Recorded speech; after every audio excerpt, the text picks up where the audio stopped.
নমস্কার বন্ধুরা, chef Shrabani daily vlog চ্যানেলের পক্ষ থেকে সবাইকে স্বাগত জানিয়ে আজ আপনাদের সাথে শেয়ার করতে চলেছি রেশনের চালের কুড়মুড়ে চাল ভাজা রেসিপি। আপনারা প্রথম থেকে পুরো ভিডিওটা শেষ পর্যন্ত দেখতে থাকুন। ভিডিওটি ভালো লাগলে একটা লাইক দিয়ে পাশে থাকুন ও বন্ধুদের সাথে শেয়ার করে দিন। তো দেখুন বন্ধুরা, এখানে আমি রেশনের চাল নিয়েছি। এই চালটা এখন একটু ভালোভাবে বেছে নেব। অনেক সময় বালি পাথর কিন্তু থাকতে পারে, এই জন্য দেখুন বেছে পরিষ্কার করে নিয়েছি।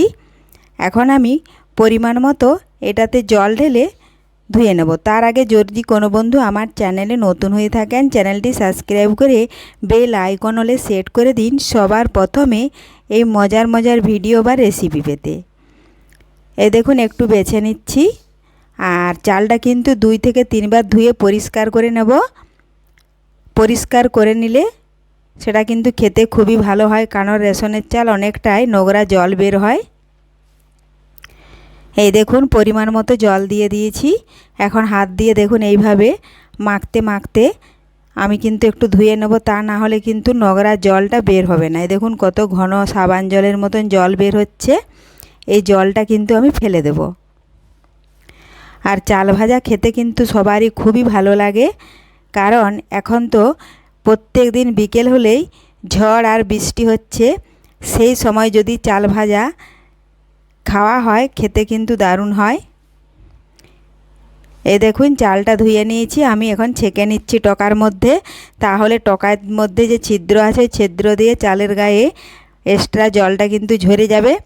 এই দেখুন জল ঝরে গেছে, আমি আবারও ওই ডাবলাতে ঢেলে নিচ্ছি, কারণ ওটাতে আমি লবণ মাখিয়ে নেব। এই দেখুন ঢেলে নিয়েছি। এখন চালের পরিমাণ অনুযায়ী আমি লবণটা মাখিয়ে নেব।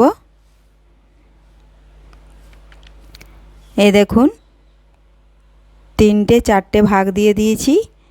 এইভাবে ভাগ ভাগ করে লবণটা মাখালে লবণটা কিন্তু ঠিকঠাকভাবে হয়। আমি এখানে লবণে দিলাম, আপনারা যদি কালার করতে চান তাহলে সামান্য 1 চিমটে হলুদ দিয়ে দেবেন, তাতে কিন্তু চাল ভাজাটা দেখতেও ভালো লাগবে। তো আমি এখানে হলুদ দিচ্ছি না। এই দেখুন এইভাবে মুঠো মুঠো করে দেখুন বেশ সুন্দর ভালোভাবে মেখে নিলেই কিন্তু চাল আর লবণ মিশে যাবে। লবণ মাখানো হয়ে গেলেই বেশ কিছুক্ষণ আমি ডাবলাটার মধ্যে রেখে দেব। তাহলে লবণটা মাখানোর পরে যে একটা জল জল ভাব থাকে, লবণটা গলে গিয়ে সেটা কিন্তু টেনে যাবে, চালটা ঝরঝরে হয়ে যাবে। আর চাল ভাজা কিন্তু দাঁত যাদের না আছে কিন্তু তাদের কিন্তু খেতে পারবেন না। দাঁত থাকলেই কিন্তু চাল ভাজাটা বেশি খেতে মজা লাগে।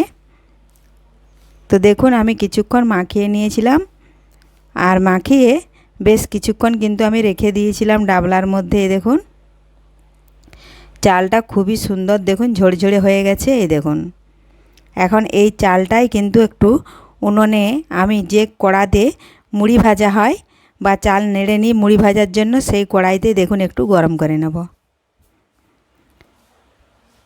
এই দেখুন লোহার কড়াই ঢেলে নিয়েছি, একটু গরম করে নিচ্ছি। বেশিক্ষণ নাড়তে হবে না, একটুকু ভালোভাবে গরম করে নিলে চালের কালারটাও কিন্তু পরিবর্তন হয়ে যাবে, আর তখনই নামিয়ে নেব। এইভাবে আপনারাও বাড়িতে খুব সহজেই চাল ভাজা ভেজে নিয়ে বর্ষার সময় বা মাঝে মধ্যে বিকেলবেলায় যখন বৃষ্টি হয় ঝড় হয় তখন কিন্তু চায়ের সাথে কিংবা এমনিতেও খেতে দুর্দান্ত স্বাদের হয়। তো দেখুন আমি নামিয়ে নিয়েছি একটু গরম করেই। এই দেখুন এখন আমি যে খোলাইতে মুড়ি ভাজা হয় দেখুন বালি দিয়ে খোলাটা আমি বসিয়ে দিয়েছি। বালিগুলো একটু গরম হয়ে যাক, সামান্য বালিতে একটু তেল দিয়ে দেব, তাহলে খুব বালিটা পিছলে পিছলে হবে, আর চাল ভাজাগুলো কিন্তু অত তো মুড়ির মতন ফুটবে না, খুব সুন্দর তাড়াতাড়ি বেরিয়ে যাবে। আমি এখানে বালি দিয়ে ভাজছি, আপনারা এমনি তরকারির কড়াইতেও এমনিতেও ভাজতে পারেন। তো এমনিতে ভাজলে একটু শক্ত হবে, কারণ শুধু কড়াইতে ভাজলে অতটা ভালো হয় না খাস্তা। আর যদি এই মুড়ি ভাজার খোলাইতে দেখুন আমি যদি ভেজে নিই তাহলে কিন্তু অনেকটাই খাস্তা হয় চাল ভাজাটা। দেখুন আমি কিছুটা চাল নিয়ে যে পদ্ধতিতে আমি মুড়ি ভাজি দেখুন ওই পদ্ধতিতেই বালির মধ্যে দিয়ে দিলাম, আর এই দেখুন কুচি দিয়ে এইভাবে নাড়াচাড়া করে নিচ্ছি। দেখুন আমি কোনো কালার ব্যবহার করি না বলেই চাল ভাজাটা কিন্তু সাদা হয়েছে, এই দেখুন এইভাবে বের করে নিচ্ছি। আর চাল ভাজা কিন্তু মুড়ির মতন একেবারে ফুলে যাবে না, মুচমুচে ও ঠসরা হবে। এই দেখুন বন্ধুরা, আবারও কিছুটা চাল দিয়ে দিয়েছি। এখন ওই একই রকমভাবে নাড়াচাড়া করে দেখুন আমি সমস্ত চালগুলোই ভেজে নেব। খুবই সহজ বাড়িতে চাল ভাজা ভেজে নেওয়া। একবার দেখলে আপনারাও এই পদ্ধতিতে যে কেউ বানিয়ে নিতে পারবেন। এই দেখুন এই পদ্ধতিতে সমস্ত চাল ভাজাগুলো দেখুন আমি ভেজে নিয়েছি। এখন হাত দিয়ে দেখুন এইভাবে একটু নাড়াচাড়া করে নিচ্ছি, কারণ কুচি আছে আর ওই যে কালো কালো চোয়া মুড়িগুলো দেখা যাচ্ছে, ওগুলো কিন্তু চয়ে গেছে, বের করানো যায় না। এই দেখুন খুব বেশি ফুলবে না, মুড়ির মতন চাল ভাজা কিন্তু এইভাবে ছোট ছোট সরু সরু লম্বা লম্বা হবে। দেখুন হাত দিয়ে চেলে এখন আমি সমস্ত চাল ভাজাগুলো কুড়িয়ে নেব। আর কুড়িয়ে নেওয়ার ফলে এরপরে আপনারা আপনাদের পছন্দ মতন কলাই, কারিয়ে পাতা এসব দিয়ে মাখিয়ে নিতে পারবেন। আমি কিন্তু সেটা এখন দেখাচ্ছি না। এই দেখুন বন্ধুরা, একটা চালনি নিয়েছি, এই চালনিটা দিয়ে দেখুন কুড়িয়ে নিয়েছি আর হাত দিয়ে এইভাবে নাড়াচাড়া করে দিচ্ছি, তাহলে বালিগুলো খুব সহজেই নিচে বেরিয়ে যাবে। আর দেখুন চাল ভাজাটা কি সুন্দর হয়েছে।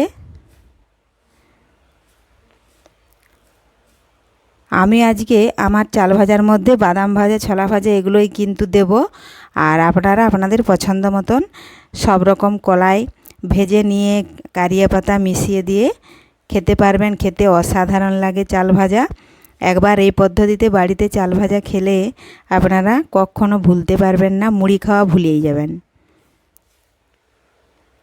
তো ভিডিওটি ভালো লাগলে লাইক, শেয়ার, কমেন্ট করতে অবশ্যই ভুলবেন না বন্ধুরা। ধন্যবাদ। ফিরে আসছি পরের ভিডিও।